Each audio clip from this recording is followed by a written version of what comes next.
سەرەتا بەناوی خی گەورە من خوێنکار ئەنەس عومەر ئەنوەر حوتەم لەسەر ئاسی یاریمی کوردستان و هەروە من خوێنکارم لە قوتابخانەکانی US کۆلج لە هەڵەبجە. ئێمە زۆر سپاسی ئەم قوتابخانەیەکین کاتووە لە هەڵەبجە بەبێ بەرامبەر ساڵانە نزیکەی 50 تا 60 خوێنکار لەم قوتابخانەیە تەخەڕوجەکەن.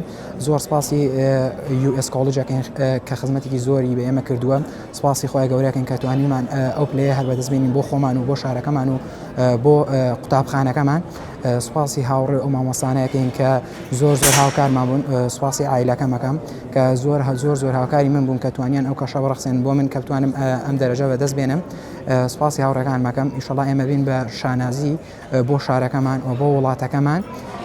سپاسی قوتابخانەکەمەکەم زۆر هاوکارمان بوون بە تایبەتی لە ڕێگەی پرۆگرامەکانەوە کەیان بۆ لەوانە زیرۆ مستێک و هەروە ئیدارەی قوتابخانە کە بەردەوام هەر بەدەمانە بوون ئیتر بە ئێکسترا لێسن بوو بێ بە دەرزی ئیزافە بوو بێت تەنانەت هەندێک جار ئەو مامۆستانە هاتوون بۆ ماڵمان بۆ سەردانی کردن وشتیوە ئەمە زۆر ئەو کۆنتاکتە هەبووە لە نێوان خوێنکار و مامۆسایە.